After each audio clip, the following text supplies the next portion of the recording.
என்ன சார் இப்படி சொல்றீங்க? நியாயமா நீங்க பிரியாவை கல்யாணம் பண்ணியிருந்தா இந்த அம்மாவுக்கு மருமகன் உறவு. மகன் வந்து கொள்ளி வைக்க முடியாத சூழ்நிலை. மருமகன் ஸ்தானத்துல இருந்து நீங்க கொள்ளி வைக்கிறதுல தப்பு இல்ல சார். ப்ளீஸ் நீங்களே கொள்ளி வைங்க.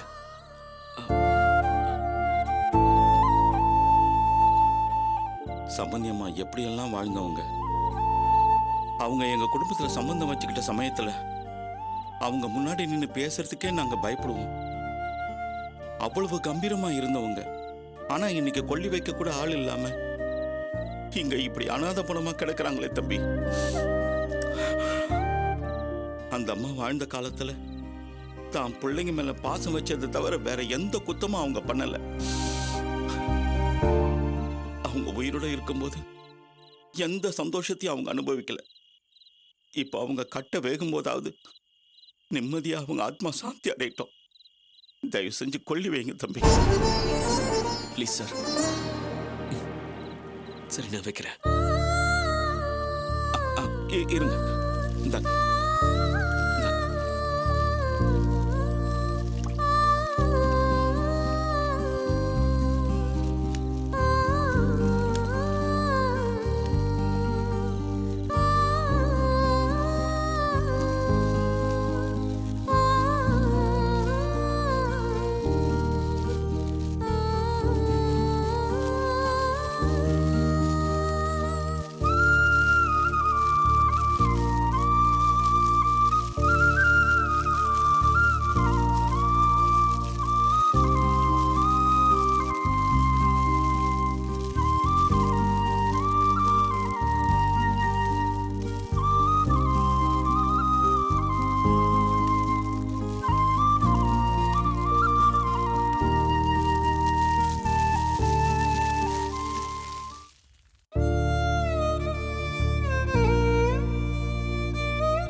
ரேவதி, இந்த குழந்தை கிடைச்சதா வாசு? எப்படி இருக்கு?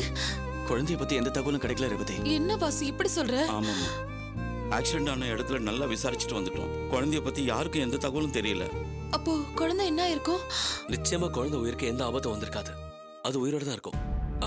போலீஸ் கண்டிப்பா குழந்தைய கண்டுபிடிச்சு கொடுத்துருவேன்னு நம்பிக்கை கொடுத்துருக்காங்க. நீங்க கவலைப்படாதீங்க. அந்த நம்பிக்கையில தான் நாங்களும் பேசாம வந்துட்டோம். ஆமா, அர்ச்சனாக்கு இப்ப எப்படி இருக்கு? அர்ச்சனா அக்கா இன்னும் மயக்கத்துல தான் இருக்காங்க.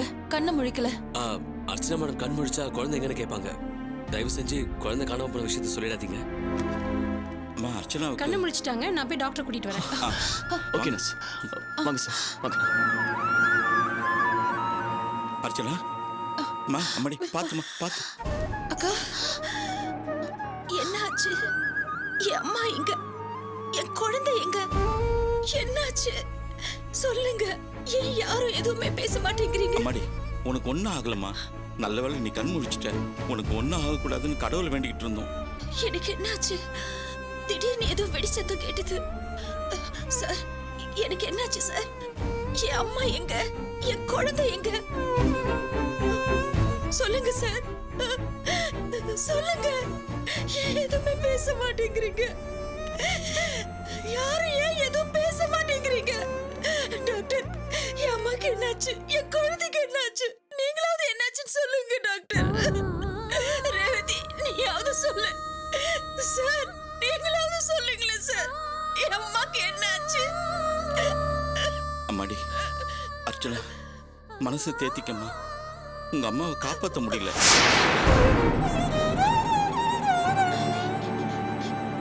என்ன மாமா சொல்றீங்க?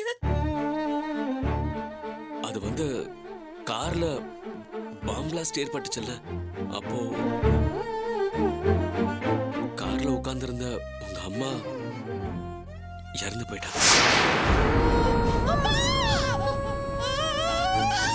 என்ன அது? சொல்ல கேளுமா. அமைதியா இருங்க அண்ணி. ப்ளீஸ் அழாதம்மா.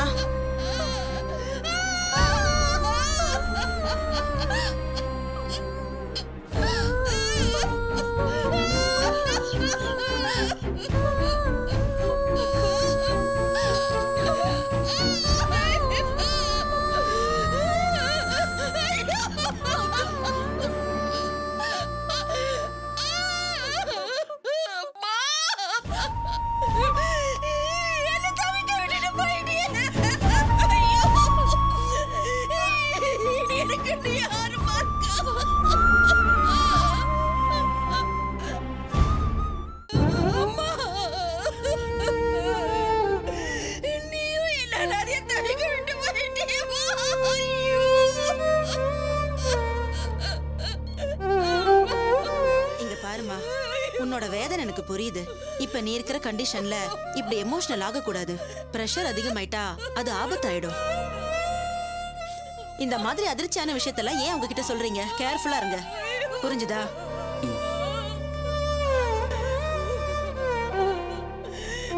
இப்பதான் அப்பா நம்மள தவிக்க விட்டுட்டு போனாரு.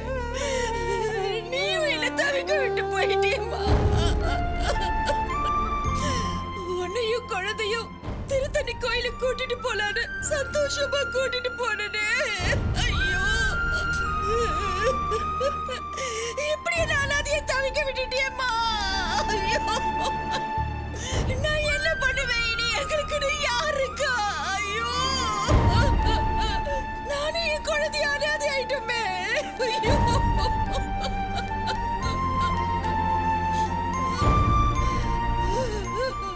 அக்கா, தயவு செஞ்சு கொஞ்சம் சமாதானப்படுத்திக்கோங்கக்கா. இப்பதானே டாக்டர் சொல்லிட்டு போனாங்க, எங்களுக்கு நீங்களும் முக்கியம்க்கா. ஆமாம்மா, மனசை தேத்திக்கம்மா. உங்க அம்மாவோட இழப்பு ஈடு செய்ய முடியாதுதாம்மா. தயவு பண்ணி மனசை தேத்திக்கம்மா. எங்களுக்கு நீ முக்கியம்மா.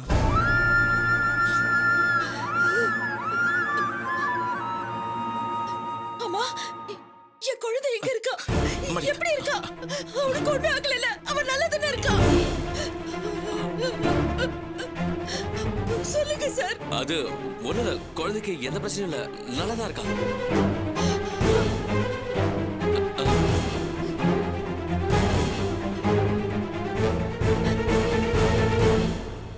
அவனுக்கு ஒண்ணும் ஆகல, நல்லதானே இருக்கா? நல்லா இருக்கான், அவனுக்கு எந்த பிரச்சனையும் இல்ல.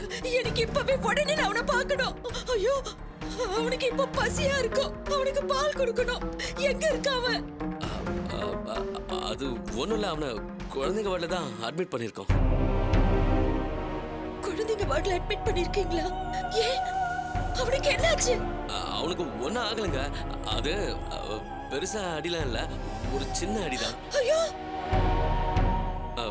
உங்க பக்கத்துல இருந்தா அவனுக்கு இன்ஃபெக்ஷன் ஆகும்னு சொல்லி ஸ்பெஷல் வார்டுல அட்மிட் பண்ணிருக்கோம். என் குழந்தைக்கு எந்த பிரச்சனையும் இல்ல. இல்ல சிஸ்டர், நீங்க சொல்லுங்க, என் குழந்தை ஸ்பெஷல் வார்டுல தானே இருக்கா? அவனுக்கு எந்த பிரச்சனையும் இல்லையே. அவன் நல்லா தானே இருக்கா? அவனுக்கு ஒண்ணும் ஆகல. சொல்லுங்க சிஸ்டர். ஆமா, ஸ்பெஷல் வார்டில் தான் இருக்கான்.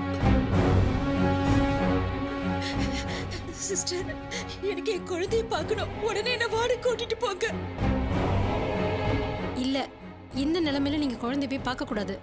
அது குழந்தைக்கு இன்ஃபெக்ஷன் ஆகும். குழந்தையோட ஆரோக்கியம் முக்கியம் இல்ல? ஆமா ஆமா, எனக்கு என் குழந்தை தான் முக்கியம். அவனோட ஆரோக்கியம் தான் முக்கியம். எனக்கு என் குழந்தை தான் முக்கியம். அம்மா, அம்மா,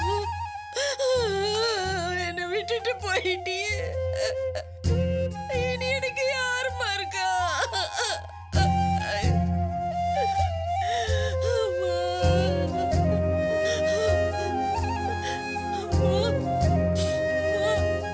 இனி எனக்கு யாருமா இருக்கா? அம்மா, அம்மா.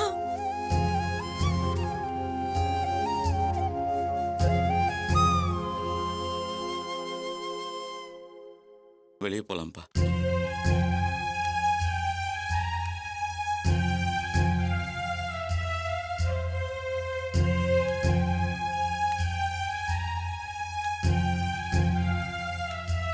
என்ன தம்பி, அர்ச்சனா கிட்ட குழந்தை நல்லா தான் இருக்கு, ஒன்றும் ஆகலைன்னு இப்படி ஒரு பொய்ய சொல்லிட்டீங்களே.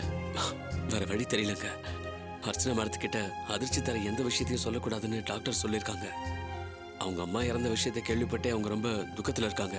இந்த நேரத்துல குழந்தைய காணும்னு சொல்லி அவங்க அதிர்ச்சியாகி அவங்க உடம்புக்கு ஏதாவது ஆயிட்டா, அதனாலதான். நல்ல வேலை சார், சரியான நேரத்துல நீங்க சமாளிச்சிட்டீங்க. மறுபடியும் அக்கா குழந்தைய பத்தி கேட்டா என்ன பண்றது வாசு? ஏதாவது சொல்லி சமாளிக்க தான் வேணும். அவங்களோட உடம்பு மனசு முக்கியம் இல்லையா? ஆமா, இவர் சொல்றதும் கரெக்டு தான். அர்ச்சனா திரும்ப கேட்டா இவர் சொல்ற மாதிரியே சொல்லிடுவோம். ஒண்ணுமே புரியல. அழகு ஒரு கோடி புது பாடல் எழுத ஆசை முடியா இன்னும் என்ன தோழா, எத்தனையோ நாளா நம்மை இங்கு நாமே தொலைத்தோமே.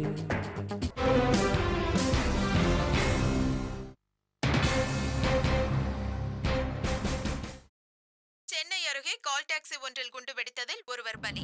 சென்னை ரங்கராஜபுரத்தை சேர்ந்த அர்ச்சனா என்பவர் கால் டாக்ஸி ஒன்றில் தாயார் சிவகாமி அம்மாள் மற்றும் தனது 2 மாத கைக்குழந்தையுடன் திருத்தணி கோவிலுக்கு சென்று கொண்டிருந்தார். கார் திருவள்ளூர் அருகே சென்று கொண்டிருந்த பொழுது எதிர்பாராத விதமாக காரில் இருந்த குண்டு வெடித்து கார் தீப்பற்றி எரிந்தது.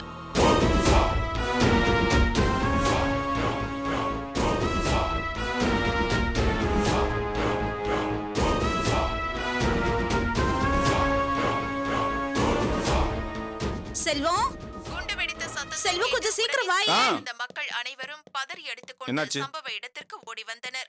அங்க பாரு, அர்ச்சனா போன கார்ல குண்டு வெடிச்சு தீப்பிடிச்சு காரில் எரிஞ்சிருச்சாம். வைக்கப்பட்டிருந்த பாம் வெடித்து ஓட்டுநர் அர்ச்சனா தூக்கி எறியப்பட்டு காயங்களுடன் மருத்துவமனையில் அனுமதிக்கப்பட்டுள்ளார். தற்போது அவருக்கு தீவிர சிகிச்சை அளிக்கப்பட்டு வருகிறது. அர்ச்சனாவின் தாயார் சிவகாமி அம்மாள் சம்பவ இடத்திலேயே தீயில் கருகி உயிரிழந்தார். இச்சம்பவம் அப்பகுதியில் பெரும் அதிர்ச்சியை ஏற்படுத்தியுள்ளது. காரில் இருந்த 2 மாத கைக்குழந்தை என்ன ஆனது என்பது பற்றி எந்த தகவலும் தெரியவில்லை. டாக்ஸியில் பாம் வெடித்தது எப்படி, பாம் வைத்தது யார் என்பது பற்றிய விசாரணையில் போலீசார் தீவிரமாக ஈடுபட்டுள்ளனர்.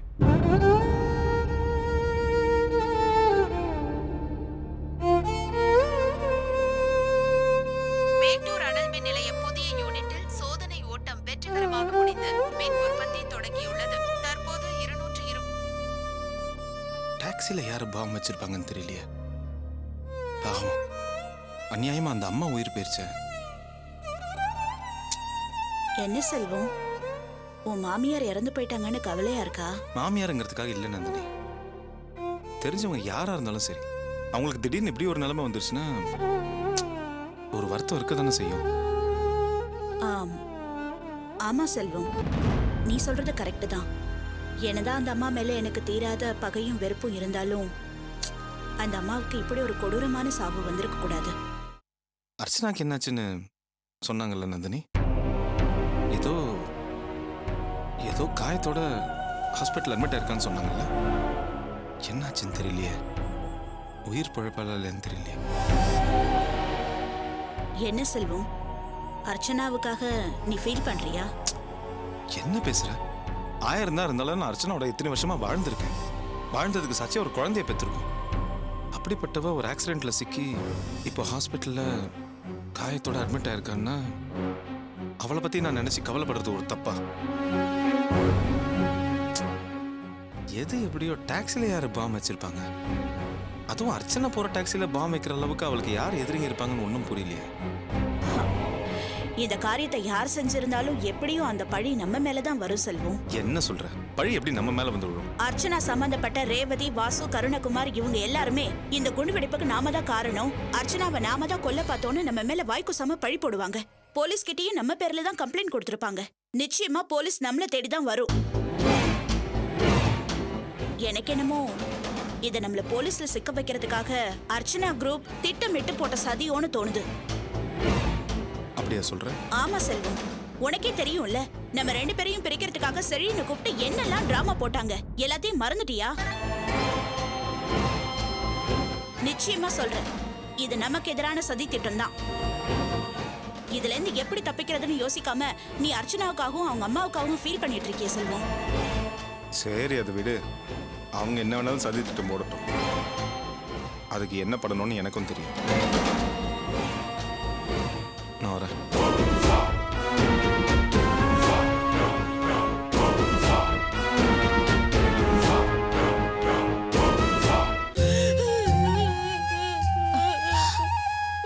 அக்கா, மருந்து மாத்திரை சாப்பிடுற நீங்க வெறும் வயித்தோட இருக்க கூடாது. இந்த ஜூஸையாவது குடிங்கக்கா. எனக்கு வேண்டாம் ரேவதி, இத குடிச்சிட்டு நான் எதுக்கு உயிர் வாழணும்? என் அம்மாவே என்னை விட்டு போயிட்டாங்க. இனி எனக்கு யார் இருக்கா? நான் அனாதை ஆயிட்டேனே. ஏங்கா இப்படி எல்லாம் பேசுறீங்க? நாங்களாம் இல்லையா? நடந்தது பெரிய இழப்பு தான், அது ஈடு செய்ய முடியாதுதான். அதுக்கு நம்ம என்னக்கா பண்ண முடியும்? நம்ம கையில என்ன இருக்கு? மனசை தேத்திக்கிட்டு இத கொஞ்சம் குடிங்கக்கா. வேண்டாம் ரேவதி, என் அம்மா போன இடத்துக்கு நானும் போயிருந்து இருக்கணும். நான் எதுக்காக இருக்கணும்? அவங்க இல்லாத வாழ்க்கை எனக்கு நரகமா இருக்கு. அப்படிலாம் நினைக்காதீங்கக்கா. நீங்களும் போயிட்டா உங்க குழந்தை அனாதை ஆயிடாதா? உங்க குழந்தைக்காகவாவது நீங்க வாழ வேண்டாமா? என் குழந்தை எங்க?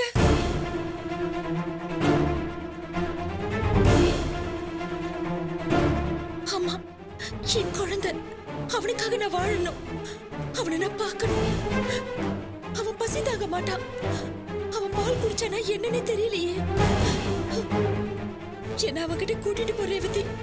ஒரே ஒரு தடவை அவனை என் கண்ணுல காட்டு. என்ன கூட்டிட்டு போ ரேவதி. உன்னை கெஞ்சி கேக்குறேன். என்ன ஒரே ஒரு தடவை அவன்கிட்ட கூட்டிட்டு போ ரேவதி. இல்ல, அவனை இங்க தூக்கிட்டு வா. அவன் பசி தாங்க மாட்டான். அவனுக்கு நான் பால் கொடுக்கணும். தூக்கிட்டு வா ரேவதி.